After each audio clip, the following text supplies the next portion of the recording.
7 мая 2008 года. Центр Москвы перекрыт. Из Белого дома, резиденции правительства, в Кремль выезжает кортеж нового избранного президента России.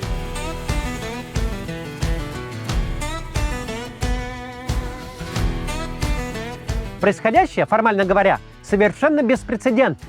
Впервые в российской истории один глава государства, отработав срок, уступает место другому главе государства.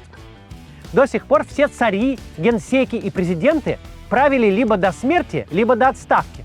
Иногда добровольной, но чаще не очень. Новый президент тоже уникален. Он достаточно молод, ему 42 года и 8 месяцев.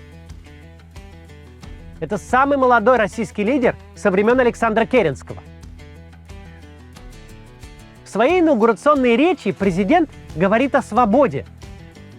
Говорит, что главная задача государства – создавать возможности для самореализации граждан. А смысл всей государственной деятельности, по его словам, это охрана прав и свобод человека. Сегодня вспомним, какой была Россия совсем недавно, всего 15 лет назад. Каким было президентство Дмитрия Медведева? Какие статьи он писал? Какими инициативами известен? Как повлиял на формирование нынешнего российского общества и вообще, куда тогда шла страна?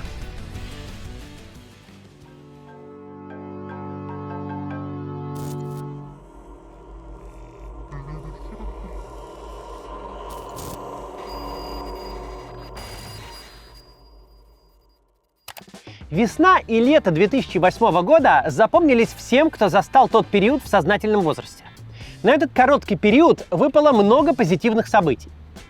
Сначала петербургский «Зенит» берет Кубок УЕФА. Это второй европейский кубок для российской команды за всю историю. За «Зенит» радуется вся страна. Во время трансляции финального матча спортбары переполнены не только в Петербурге, но и в Москве и в других городах.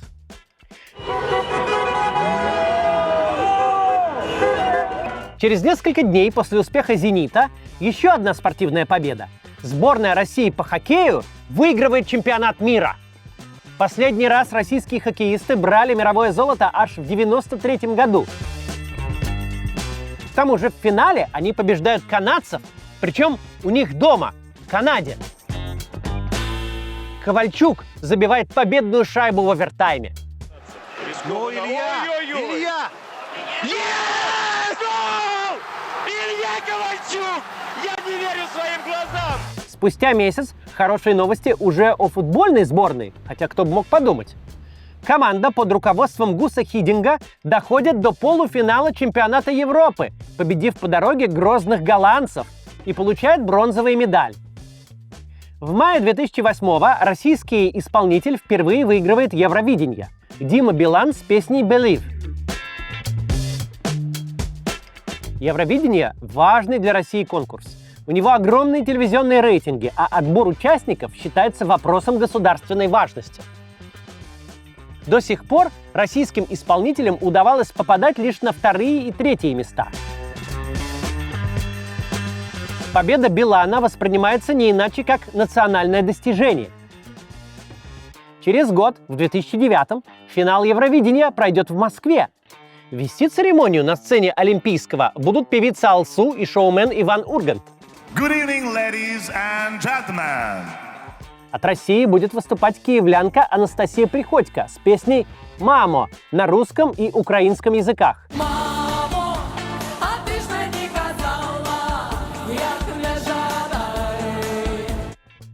А победит Александр Рыбак, норвежский певец белорусского происхождения.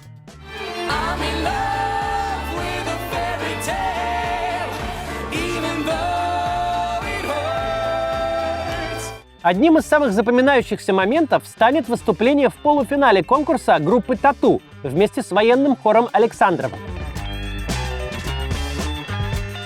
Я так подробно рассказал, что происходило в то время, чтобы погрузить вас в ту атмосферу. Это была, если не эйфория, то какой-то очень серьезный подъем. Казалось, дальше будет только лучше. Новая жизнь, новые успехи и новый президент. Молодой, энергичный и с прогрессивными взглядами. Разумеется, выборы, на которых победил Медведев, невозможно назвать ни честными, ни справедливыми. Но сама ситуация, при которой проходит ротация высшего должностного лица, причем проходит не потому, что кто-то получил табакеркой по голове или устал и решил уйти, а потому что такая ротация предусмотрена Конституцией и пришло время ее делать. Подобная ситуация для нашей страны была уникальна. Почитаем инаугурационные тезисы Медведева. Он их раскрыл в статье под названием «Россия вперед». Опубликована она, кстати, была осенью 2009-го в интернет-издании «Газета.ру». Весьма примечательном для того времени СМИ. Ведь, во-первых, интернет нулевых был местом для развлечений, а для обсуждений важных государственных вопросов существовали «Коммерсант», «Эхо Москвы», «Российская газета» и «Первый канал». Во-вторых, «Газета.ру» тогда не была еще одним бессмысленным ресурсом. В те годы это издание было одним из топовых независимых от государства онлайн-медиа, созданное выходцами из «Коммерсанта» на деньги ЮКОСа. Там, в «Газете.ру», замом главреда был Роман Баданин. Там начал журналистскую карьеру Михаил Зыгорь, работал корреспондентом Илья Азар. Регулярно публиковались статьи изгнанного с НТВ Евгения Киселева. И Медведев совершенно осознанно пришел со своей программной статьей именно туда. Посмотрим, что же он там писал. Должны ли мы дальше тащить в наше будущее примитивную сырьевую экономику, хроническую коррупцию, застарелую привычку полагаться в решении проблем на государство, на заграницу, на какое-нибудь всесильное учение, на кого угодно, только не на самих себя? Медведев пишет о неэффективной экономике, полусоветской соцсфере, неокрепшей демократии, негативных демографических тенденциях, нестабильном Кавказе, о вековой коррупции, о чрезмерном присутствии государства во всех сколь-нибудь заметных сферах деятельности. Видано или дело? Выход же Медведев видит в модернизации экономики и развитии технологий. Распространение современных информационных технологий, которым мы будем всячески содействовать, дает беспрецедентные возможности для реализации таких фундаментальных политических свобод, как свобода слова и собраний, для выявления и ликвидации очагов коррупции. Общество становится открытым и прозрачным как никогда, даже если это не нравится правящему классу. Общий посыл статьи таков, что ее хоть прямо сейчас бери и читай на этом моем канале или копипасть целые разделы в программу какой-нибудь оппозиционной либеральной партии. Дмитрий Медведев описал Россию будущего как государство, где партии сменяют друг друга у власти, где на современный и эффективный суд не будет ни правового влияния. Так Медведев называет телефонное право, когда судьи принимают решения на основании звонка из администрации. Говорит он и про сотрудничество России с развитыми странами. Вопрос гармонизации отношений с западными демократиями – это не вопрос вкуса. Наши внутренние возможности сегодня недостаточны для реального подъема качества жизни. Нам нужны деньги и технологии стран Европы, Америки и Азии. Обидчивость, кичливость, закомплексованность, недоверие и тем более враждебность должны быть исключены на взаимной основе из отношений России с ведущими демократическими странами. Стоит упомянуть, та статья не идеальна. Периодически Медведев начинает рассуждать про преступный режим Саакашвили, вспоминать к месту и не к месту победу над нацизмом. Но уже написанного им сегодня хватило бы просто для того, чтобы попасть в список иностранных агентов, а то и экстремистов вообще. Иммиграция в США – тема, в которой легко потеряться. Формы, сроки, переводы, разные мнения от знакомых – все это чаще мешает, чем помогает. А ведь на самом деле успешный переезд начинается с понятного плана. Именно этим занимается M&M Document. Это команда, которая помогает получить грин-карту, то есть постоянный вид на жительство в США через визу талантов, с правом жить, работать и получить паспорт через 5 лет. M&M специализируется на визах категории EB1 и EB2 NIW для тех, у кого есть профессиональный опыт или серьезные достижения в своей сфере. Для них не нужен работодатель, не требуется выигрывать Оскар или получать Нобелевку. Но нужны реальные успехи в вашей области. Вы можете быть IT-специалистом, врачом, ученым, руководителем, архитектором, спортсменом или просто профессионалом своего дела. Список подходящих специальностей и критериев гораздо шире, чем обычно думают. Весь процесс от оценки шансов и выстраивания стратегии до подачи петиции и финального результата команда берет на себя. M&M действует не по набору шаблонов, а точечно работает с каждым кейсом. Офис компании находится в Нью-Йорке. Их специалисты хорошо понимают, как проходит процесс одобрения визы. У них был опыт со сложными кейсами и с другими типами виз. Недавно компании исполнилось 3 года. В честь дня рождения они дарят скидку 25% на подготовку кейса по визе талантов. Действует скидка до 1 декабря. Чтобы ее получить, переходите по ссылке в описании. Первая консультация у них бесплатная. Просто отправьте заявку и узнайте, есть ли у вас шанс на визу.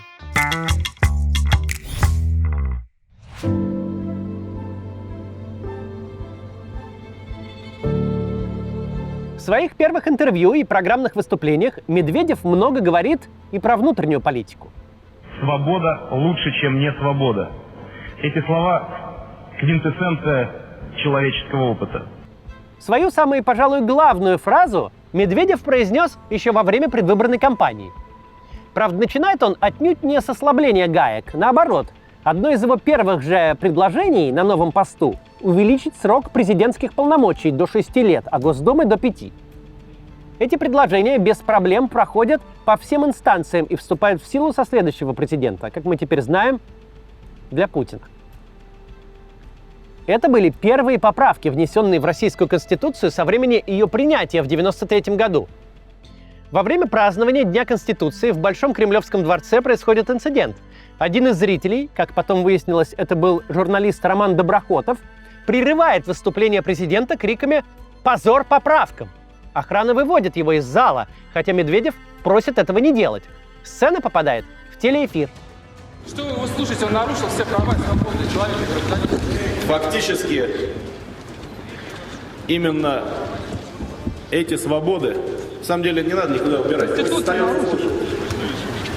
стране цензура, выборов нет, а он на Конституции будет. Правильно говоря, Конституция для того и принималась, чтобы у каждого было право на выражение собственной позиции. Это тоже позиция, ее можно уважать. Почти одновременно с приходом Медведева в Кремль на Первом канале начала выходить, пожалуй, главная передача той эпохи – «Прожектор Пэрис Хилтон». Программу ведут 4 комедианта – Иван Ургант, Сергей Светлаков, Александр Цикало, Гарик Мартиросян. Да, о серьезных политических событиях в эфире федерального телевидения в то время нельзя говорить иначе, как по методичке из администрации президента. Но ведущие находят выход и начинают над этими событиями смеяться. Прямой критики первых лиц там нет, конечно. Но ведущим разрешается, например, высказываться про состояние российской оборонной промышленности. Вещь на нынешнем телевидении, совершенно немыслимая. Российская армия начинает массово закупать надувные макеты боевой техники, имитирующие зенитно-ракетные комплексы, танки и истребители. Близится ревизия. Самая главная фотография. Вам за 60? Проблемы, вот фотография. Да нет, подожди, мне кажется, эта фотография называется «Танк сразу же после выстрела». В студии обязательно приглашался гость, вместе с которым ведущие читают и обсуждают газетные сообщения. В юмористической обертке даже протокольные сообщения иногда звучат весьма провокационно, в том числе и в отношении Медведева.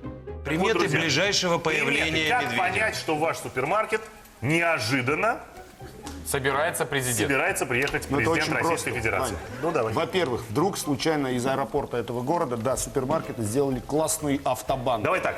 Вдруг случайно построили в городе аэропорт, Да, с этого начинать. и из него идет классный немецкий автобан. Вот. Второе. Что может быть? Или зашел, например, начальник санэпидемстанции и начал со шваброй мыть пол. Нет, не со шваброй. Руками. Да. Шубой. Не ходить помытому. Горностаевой шубой. Главная фишка «Прожектора» — это подбор гостей. Программа настолько популярна, что туда приходят не только российские звезды, но и западные.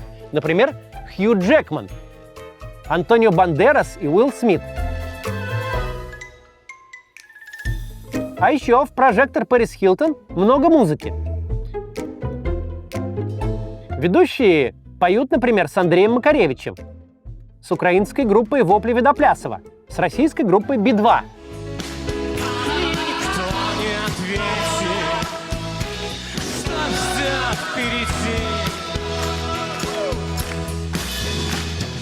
Апогеем могло стать приглашение в эфир самого президента Медведева, но этого не случится. Зато Медведев встретится с резидентами Comedy Club, среди которых будет и Сергей Светлаков. Первое явление прожектора уложится почти ровно в сроки президентства Медведева – с мая 2008 по сентябрь 2012. 5 лет спустя программу попытаются возродить, но безуспешно. Атмосфера в стране уже будет другой, а цензура на телевидении достигнет такого размаха, что шутить на актуальные темы станет нельзя. Спустя несколько месяцев прожектор Пэрис Хилтон окончательно исчезнет с телеэкранов.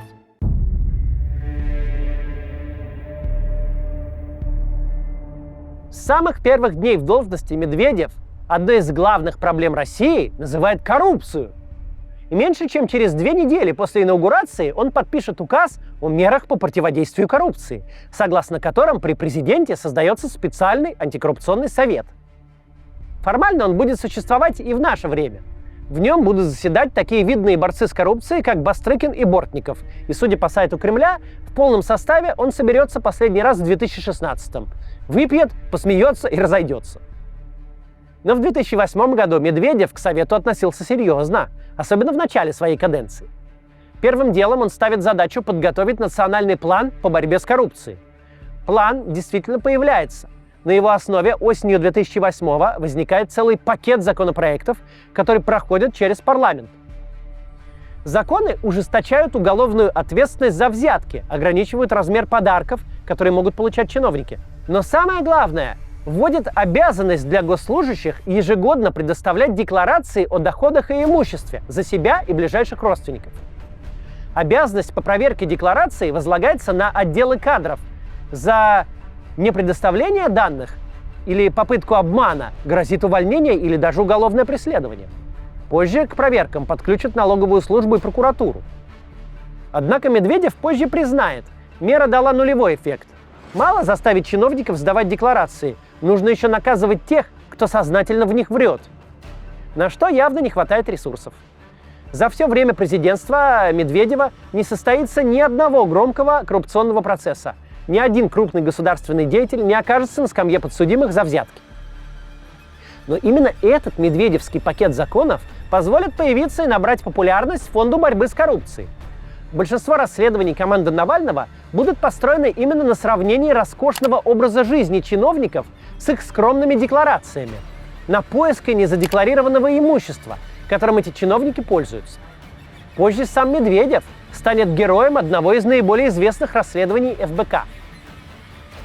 Медведева также критиковали за нежелание отстаивать ратификацию 20-й статьи Конвенции ООН о незаконном обогащении, за нежелание создавать негосударственный орган, отвечающий за борьбу с коррупцией, типа украинского НАБУ, которое появится в 2015-м, уже после Майдана.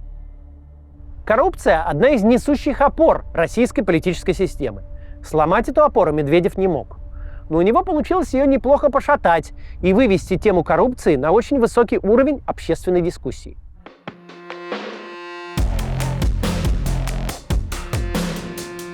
В 2009 году Медведев серьезно обновляет состав президентского совета по правам человека. Оттуда убирают, например, Владимира Соловьева, включают членов мемориала Ирину Ясину и Сергея Кривенко, бывшую журналистку НТВ Светлану Сорокину. Медведев встречается со своим обновленным советом, и его участники говорят о необходимости освобождения политзаключенных, о согласовании митингов, о коррупции. Медведев обещает им смягчить законодательство о некоммерческих организациях, и действительно это делает. Закон упрощает регистрацию НКО и делает их проверки более редкими. Путин, вернувшись к власти, этот закон отменит. Уже в 2012-м появится закон об НКО иноагентах. Еще через 3 года закон о нежелательных организациях. Оттепель для некоммерческих организаций закончится очень быстро. Но тогда, в 2009-м, кажется, что эта оттепель будет лишь нарастать. И коснется она в том числе уличных протестов. В это время возникает одна из самых знаменитых протестных акций «Стратегия 31». По 31 числам на Триумфальной площади в Москве собираются люди в защиту 31 статьи Конституции, гарантирующей гражданам право на свободу собраний. Идейными вдохновителями «Стратегии 31» становятся писатель и политик Эдуард Лимонов и правозащитница Людмила Алексеева. В первое время митинги эти неизменно разгоняются властями, порой довольно жестко, с массовыми задержаниями и распихиванием людей по автозакам. Россия будет свободной! Россия будет свободной! Затем власти начинают действовать хитрее. Тогда внутренней политикой заведовал Владислав Сурков, мастер разводок и многоходовочек. Сурков разрешает проведение митингов на Триумфальной площади, но на своих условиях, с ограничением по количеству участников, в стороне от памятника Маяковскому и под строгим надзором полиции. Сурков рассчитывает на раскол движения, и так и выходит. Людмила Алексеева и другие умеренные организаторы соглашаются с требованиями Суркова. Лимонов и его сторонники категорически отказываются митинговать, как они это называют, в ОМОНовском загоне. В итоге несколько раз оказывается так, что на Триумфальной площади проходят сразу два митинга. Разрешенный, который не трогают, и запрещенный, который разгоняют дубинками. Уважаемые граждане, митинг закончен! Просьба освободить площадь! Другим инструментом Суркова по противостоянию оппозиционной уличной политике становятся прокремлевские молодежные движения «Наши», «Румол» и другие. Их активисты часто проводят свои акции в те же дни, что и оппозиционеры, и в тех же местах, например, на Триумфальной площади. Разумеется, при полном содействии полиции.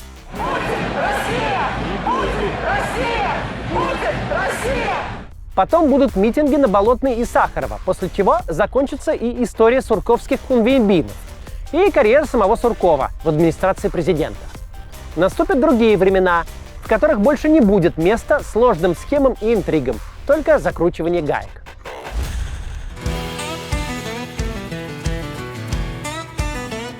Дмитрий Медведев стал президентом в довольно сложный период. Незадолго до этого Путин произнес мюнхенскую речь, где обрушился с критикой на США и НАТО. В первые месяцы медведевского президентства происходит 5-дневная война с Грузией.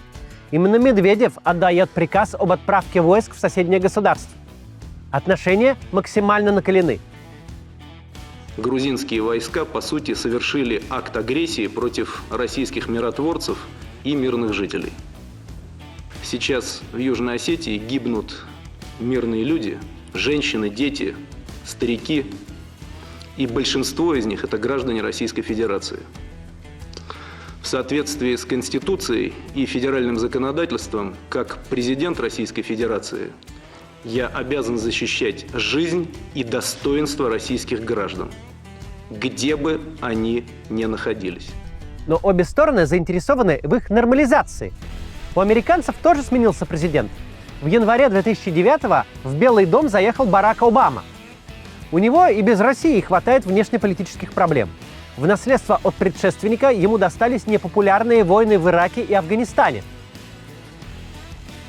Россия же после войны с Грузией рискует оказаться в полной международной изоляции, что стало бы ударом для экономики, особенно после недавнего финансового кризиса. В марте 2009-го американская делегация привозит с собой в Женеву символическую кнопку, на которую должны нажать Сергей Лавров и Хиллари Клинтон, чтобы запустить перезагрузку отношений. Правда, переводчик сделал ошибку. На кнопке написано «перегрузка». Однако в отношениях России и Соединенных Штатов действительно наступает разрядка. Обама и Медведев впервые встречаются еще в апреле 2009-го на саммите Большой Двадцатки.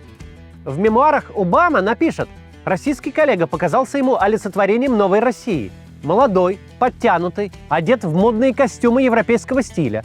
Он, очевидно, понимал английский язык, хотя и предпочитал общаться только через переводчика. Медведев делает шаг навстречу Обаме, предлагает использовать российское воздушное пространство для переброски военных грузов в Афганистан. Это безумно важно для американцев. Они тогда полностью зависели от дорогих и ненадежных маршрутов снабжения через Пакистан. Транзит через Россию начинается летом 2009 года. Позже в Ульяновске открывается логистический хаб, который использует американская армия. Вывод американских войск из Афганистана тоже почти полностью осуществляется через территорию России.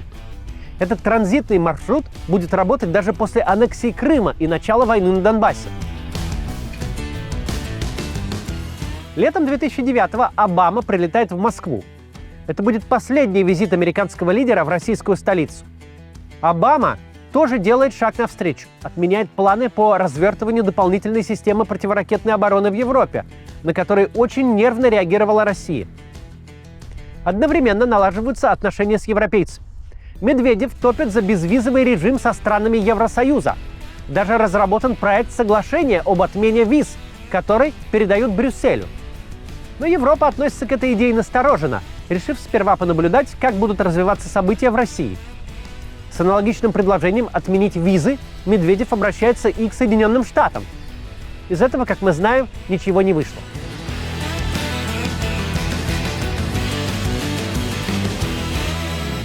Еще одно явление тех лет – политический акционизм. Само по себе оно было не новым. Еще в 90-х и в начале нулевых проводили свои акции нацболы, а затем «Молодежное яблоко» во главе с Ильей Яшиным. Но по-настоящему громкими акции становятся в медведевское время. В 2010-м участники арт-группы «Война» рисуют на Литейном мосту в Петербурге гигантский фаллос. Ночью, когда мост начинают разводить, фаллос поднимается в воздух, аккуратно напротив здания ФСБ. Акция так и называется «Хуй в плену у ФСБ». Из песни слов не выкинешь. Пожарные тщетно пытаются смыть краску с бронзбойтов. Но на мокром асфальте член, нарисованный белой краской, выглядит лишь контрастнее. Из сегодняшнего дня подобное кажется невообразимым, но акция получает государственную премию «Инновация», учрежденную Министерством культуры в номинации «Произведение визуального искусства». Призер получит крупную сумму из бюджета. Еще более удивительно может показаться, что за эту акцию никого даже не наказывают. Лидер арт-группы «Война» Леонид Николаев проводит 48 часов в милицейском участке, после чего его отпускают без предъявления обвинений.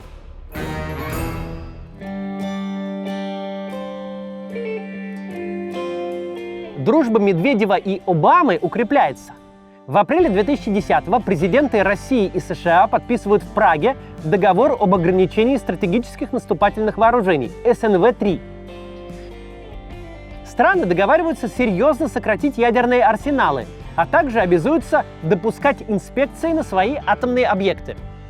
В 2021 году договор продлят еще на 5 лет. Однако после начала полномасштабного вторжения в Украину инспекции прекратятся. В 2023 году Путин выйдет из СНВ-3. Но вернемся в 2010-й. Летом Медведев едет в Соединенные Штаты, где президент Обама ведет его поесть бургеры в любимую закусочную. Но главная цель даже не общение с американским президентом. Медведев хочет посетить Кремниевую долину в Калифорнии, главный инновационный центр США. Визит начинается с ужина с губернатором Калифорнии Арнольдом Шварценеггером. Они, кстати, неплохо сдружились. Шварценеггер потом совершит ответный визит в Москву, а после ухода с поста будет переписываться с Медведевым в соцсетях, обсуждая планы покататься вместе на горных лыжах.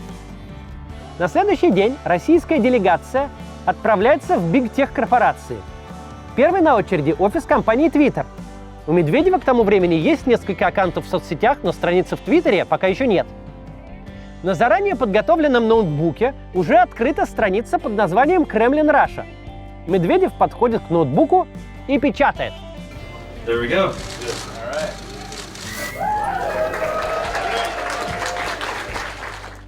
Затем президент едет в офис Apple, где его ждет Стив Джобс. Он дарит Медведеву iPhone 4, который даже не поступил еще в продажу. Российский президент оказался одним из первых в мире пользователей этой модели айфона. Медведев подарку рад. Он большой любитель экосистемы Apple. Будучи президентом и потом премьер-министром, Медведев регулярно будет появляться то с новенькими iPad'ами, то с Apple Watch. Следующая точка – офис корпорации Cisco, занимающейся производством сетевого оборудования. Здесь интерес Медведева более практический. Cisco собирается инвестировать около $1 миллиарда в российские проекты. Медведев заезжает в американский офис Яндекса, посещает Стэнфордский университет. Кроме того, он якобы случайно встречается в обычном кафе с выходцами из России, работающими в Кремниевой долине. Президент агитирует их вернуться на родину и создавать стартапы в российском аналоге Кремниевой долины – инновационном центре Сколково.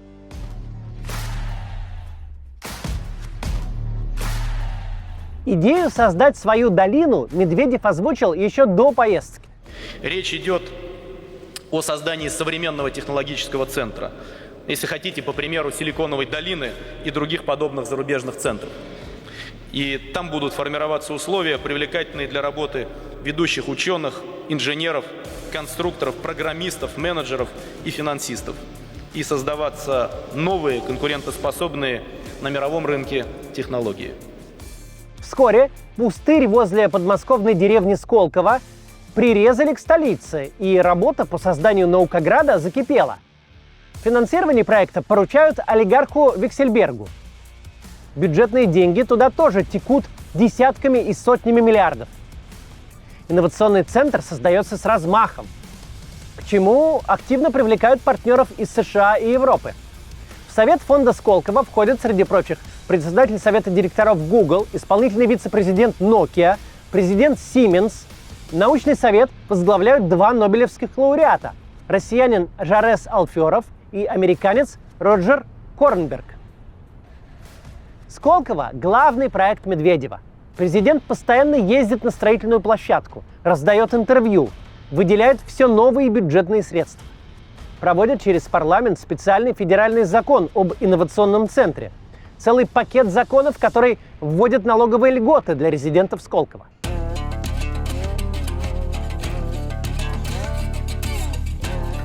Что про Медведева было известно еще до того, как он стал президентом, так это то, что он обожает рок-музыку.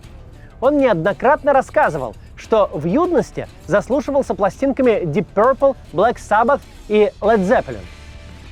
В 2008-м, еще будучи кандидатом, Медведев осуществил детскую мечту и встретился с музыкантами Deep Purple, которых привезли в Россию ради частного концерта в честь 15-летия «Газпрома». Через 3 года уже президент Медведев пригласит Deep Purple к себе в гости перед их московским концертом и выпьет с ними чаю. Встречается он и с лидером группы U2 Боно.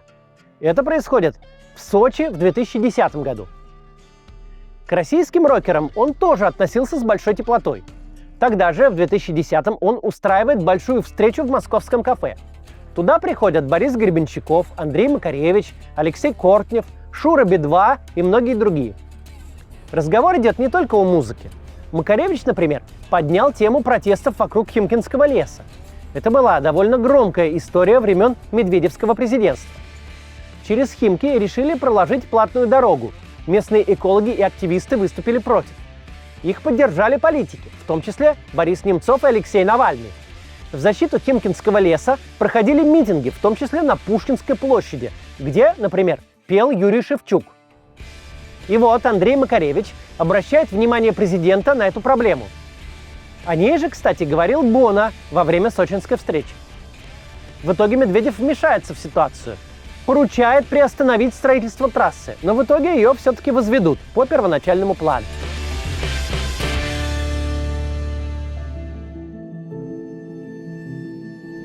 Вскоре после встречи с музыкантами в Москве сменяется мэр. Вместо Юрия Лужкова, который возглавлял столицу аж с начала 90-х, в кресле градоначальника оказывается Сергей Собянин, который от Лужкова очень сильно отличается. Ведь Лужков как родился, так и жил в Москве всю жизнь. Прошел путь от районного депутата до мэра и многократно побеждал на честных и конкурентных выборах. Собянин же в Москву переехал в середине нулевых и уже в статусе чиновника федерального уровня. И там сменил Медведева на посту руководителя администрации президента. На президентских выборах 2007-го Собянин возглавлял Медведевский штаб, а затем перешел на работу в правительстве в чине вице-премьера. Сделав его мэром, Медведев демонстрирует: управление Москвой – дело не московское, а государственное. Собянин – абсолютно подконтрольный президенту человек, в отличие от Лужкова, который Медведева всерьез не воспринимал. Отношение к новому градоначальнику у москвичей настороженное. Он ведь города не знает, видел его только из окна служебного автомобиля. Понимая это, Собянин с первых дней в должности пытается показать, теперь все будет иначе. В марте 2011 года на пост директора парка Горького назначается Сергей Капков. Под его руководством парк за несколько месяцев меняется до неузнаваемости. На месте замызганных аттракционов и палаток с шаурмой появляется действительно крутое общественное пространство. Теперь там есть площадки для занятия спортом, танцплощадки, газоны, цветники, удобные скамейки и Wi-Fi на всей территории. С реконструкции парка Горького начинается эпоха безудержного благоустройства столицы. Меняют буквально все парки, скверы, бульвары Москвы. Мемом становится фраза «Как похорошела Москва при Собянине», а также регулярное перекладывание плитки и бордюров на одних и тех же улицах. В первые годы Собянин и его команда открыты к идеям насчет того, как должны быть устроены города. Появляется много общественных организаций, которые занимаются урбанистикой и хотят реализовать свои идеи по улучшению Москвы. В их числе и фонд «Городские проекты», который мы с Ильей Варламовым создали в 2012 году. Сейчас никакой урбанистикой, конечно же, в Москве заниматься невозможно. Но город по-прежнему развивается по курсу, заданному в годы президентства Медведева. Там проводят фестивали, открываются новые общественные пространства, строятся новые ветки метро.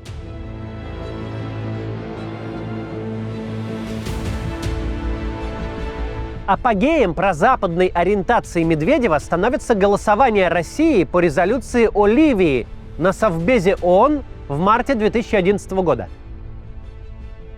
Речь идет о введении бесполетной зоны над Ливией, где шла гражданская война, и о разрешении любых действий, направленных на защиту мирных жителей.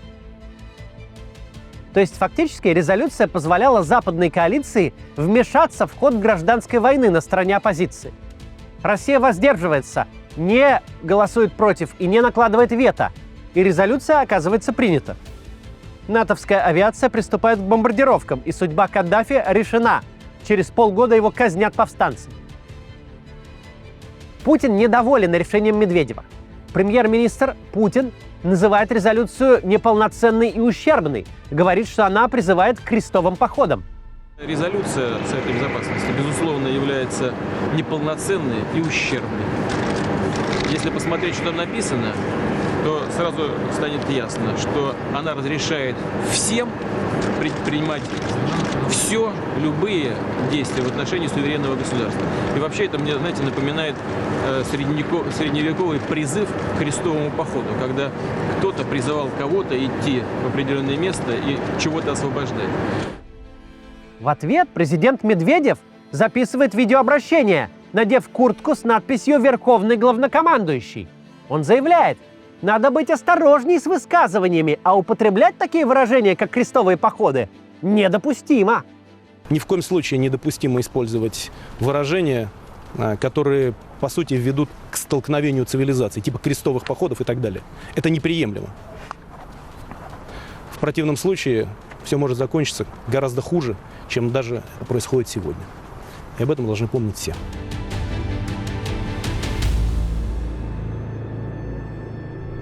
Самое ожидаемое политическое событие осени 2011 года – объявление, кто же пойдет на выборы президентом от Кремля. Медведев имеет право избираться на второй срок. Но есть мнение, что такое же право есть и у Владимира Путина. Он не мог участвовать в выборах 2008-го, потому что это прямо нарушало конституционный запрет быть президентом более чем 2 срока подряд. Но вот, посмотрев на эту формулировку, может показаться, что не подряд можно. Путин и Медведев до последнего хранят интригу. На все вопросы отвечают, мол, что еще рано об этом думать, ближе к дате выдвижения сядем и решим. И вот 24 сентября в Москве открывается съезд «Единой России». На сцену выходит президент Дмитрий Медведев и предлагает поддержать на ближайших выборах кандидатуру Владимира Путина. В ответ Путин заявляет, что после избрания сделает Медведева премьер-министра. Причин такого решения россиянам они не сказали. Зато сказали, что, мол, такое развитие событий было уже давно запланировано, еще в тот момент, когда Медведев пошел в президенты. А значит, все разговоры про «сядем и решим» были, получается, ерничанием, а само президентство Медведева оказалось лишь способом для Путина обойти ограничения, предусмотренные Конституцией. Это действие, прозванное в народе «рокировочкой», окажется не проходным эпизодом в политической жизни страны, а пунктом, который разделит историю России на «до» и «после».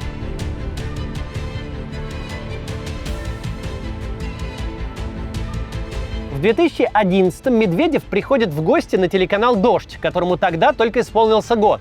Для телеканала это большой успех. Медведев там сравнивает «Дождь» с традиционными федеральными телеканалами, разумеется, не в пользу последних. На федеральных каналах тоже происходят некоторые перемены. Телевидение давно стало главной частью пропагандистской машины. Но в медведевские годы эта машина не так монолитна, как сегодня. Там еще есть место Леониду Парфенову, который снимает для телевидения документальные фильмы, а также ведет историческую программу «Какие наши годы?», причем не где-нибудь, а на Первом канале. На НТВ работает его коллега и ученик Алексей Пивоваров. На то время хедлайнер НТВ. Он ведет праймовые выпуски новостной программы «Сегодня». И я был в его программе, когда в Москве баллотировался в депутаты в 2012 году. Так вот, в день протестов на Болотной площади в 2011-м Пивоваров ставит ультиматум руководству телеканала. Либо митинги будут освещаться в эфире, его программы, либо он отказывается ее вести. Руководство будет вынуждено уступить, и картинку с Болотной увидит вся страна.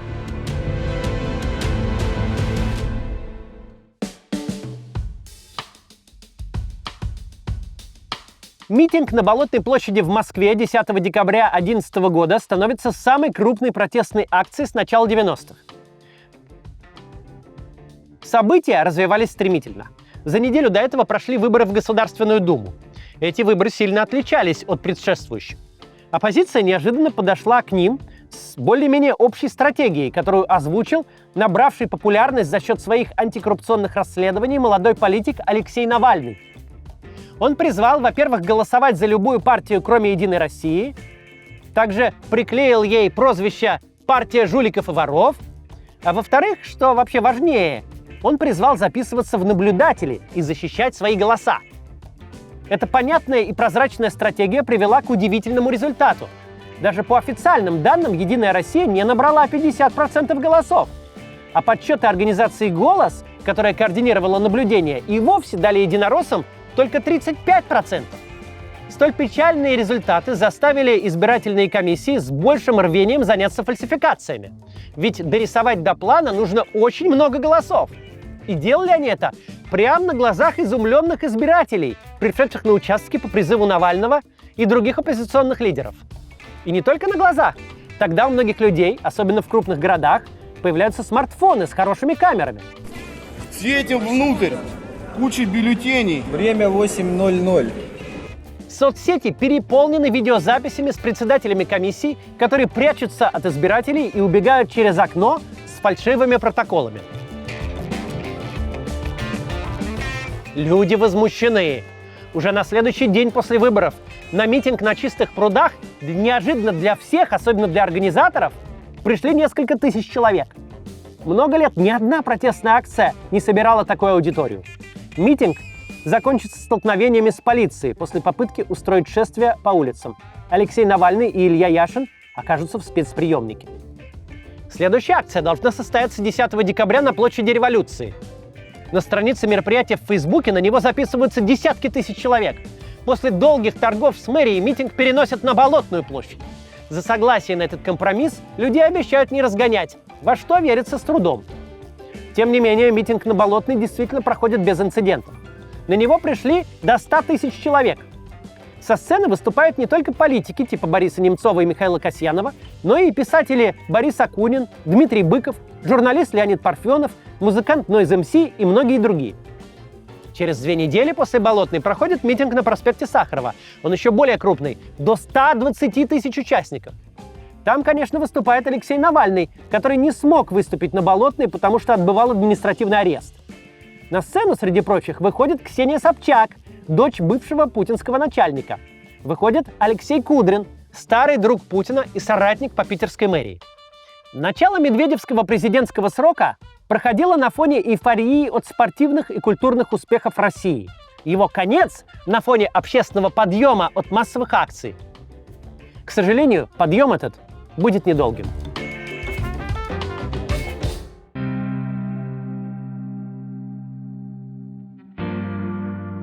В декабре 2011-го Дмитрий Медведев в своем последнем обращении к Федеральному собранию озвучивает целый ряд серьезных политических реформ.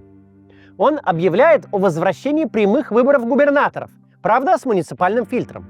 Еще он говорит о возвращении одномандатных округов на выборах в Госдуму, о снижении требований к подписям для кандидатов, об упрощении регистрации партий. Принято считать, что эти предложения – ответ на массовые митинги на Болотной и Сахарова, что корректно лишь отчасти. Вероятно, протесты ускорили политическую реформу или склонили чашу весов в сторону ее сторонников.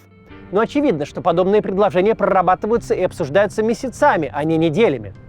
Значит, работа по их подготовке началась задолго до протестных митингов. Эти медведевские изменения в основном доживут и до нашего времени. Губернаторов по-прежнему типа выбирают.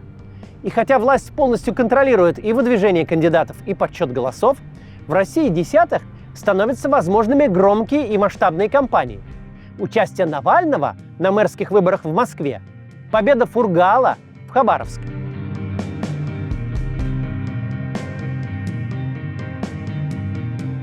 В 2011-м возникла феминистическая панк-группа Pussy Riot.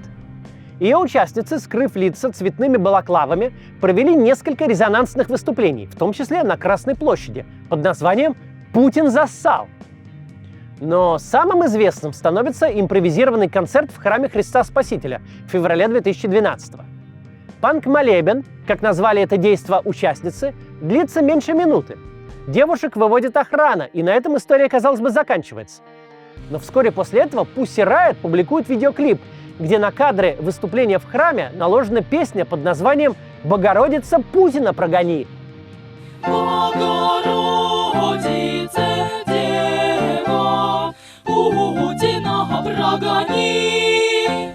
И неожиданно, а тогда это действительно было неожиданно, против них вдруг возбуждают уголовное дело, которое заканчивается реальными сроками.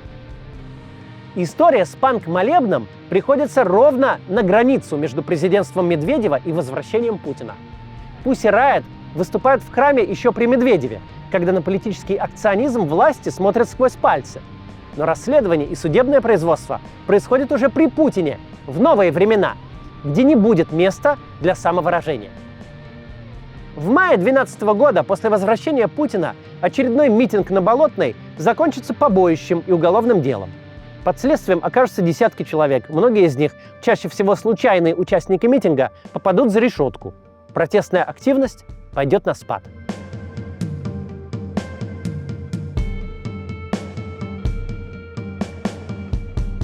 У Медведева в свое время были все конституционные полномочия, чтобы одним днем уволить Путина с поста премьер-министра и отправить послом в Уругвай. И это не было бы переворотом. Наоборот, попытка силой помешать такому решению тянула бы на уголовную статью о вооруженном мятеже. Но было понятно, что Медведев этого делать не станет. Медведев был обязан Путину своей карьерой. Тень Путина стояла за его спиной все 4 президентских года. Иногда это приводило к публичным казусам, как в том эпизоде, где диктор перепутал 2 президентов. Президент России Владимир Дмитрий Анатольевич Медведев. Он даже мэра Москвы Лужкова, с которым у него был открытый публичный конфликт, уволить смог далеко не сразу. Пришлось подключить пропагандистскую машину и выпускать на НТВ заказные фильмы под названием «Дело в кепке». Почти все изменения, которые Медведев инициировал, Путин отменил. Вплоть до мелочей. Например, Медведев отменил регулярный перевод часов и постановил навсегда оставить летнее время. А Путин, вернувшись в Кремль, перевел страну обратно на зимнее время. Разве что полицию обратно в милицию не переименовал. Вся история президентства Медведева – это история про несбывшиеся надежды. Конечно, вряд ли кто-то всерьез полагал, что это российский Václav Гавел или новый Михаил Горбачев. Но все же приход Медведева после 8 лет правления Путина казался шагом вперед.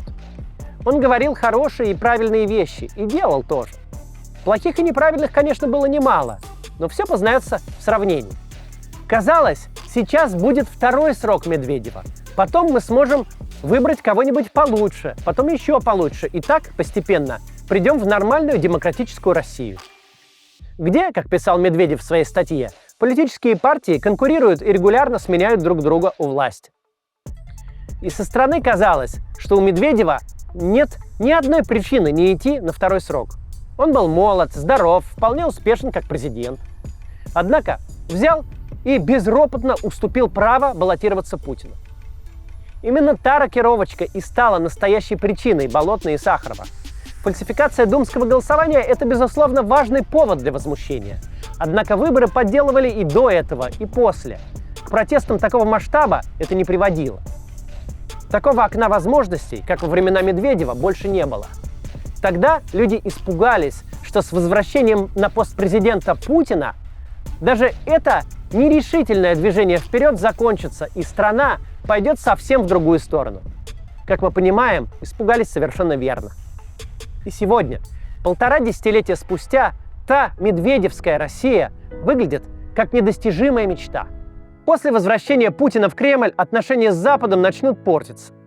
Осенью 2012 года Россия вынудит свернуть работу на своей территории агентства USAID. Через несколько месяцев в США примут закон Магнитского, который впервые введет персональные санкции против некоторых российских чиновников. Ну а затем Россия аннексирует Крым, будет война на Донбассе, война в Сирии, вторжение в Украину. Так мы придем к сегодняшнему дню, где можно только мечтать о тех временах, когда российский и американский президенты снова будут беззаботно поедать бургеры в вашингтонской закусочной. Ну а сам Медведев сейчас вроде еще жив, а вроде уже и нет. В такой системе, которую выстроил Путин, сегодня второго номера быть не может. А Медведев как раз очень очевидный второй номер, очевидный потенциальный сменщик Путина. Медведев, он как фильм «О чем говорят мужчины», просто своим существованием напоминает о том, что в нашей стране была совсем другая эпоха, олицетворяет период, когда все было совсем не так, как сейчас. В нормальной политической системе Медведев был бы лидером оппозиции и предлагал бы на каждых выборах проголосовать за него и его партию, чтобы вернуться к политике, которую он сам и проводил в конце нулевых и начале десятых. И предложение это было бы очень привлекательным и для граждан, и для элит. Но в нашей политической системе Медведев, чтобы физически выжить и не сесть, вынужден ежедневно доказывать: «Нет-нет-нет, на меня не смотрите. Я не тот, кто вы думаете. Я вообще никакой не третий президент России. У меня нет никаких амбиций. Какие бургеры с Обамой? Я теперь за ядерный пепел. Только не бейте, пожалуйста». Такой вот Медведев. До завтра.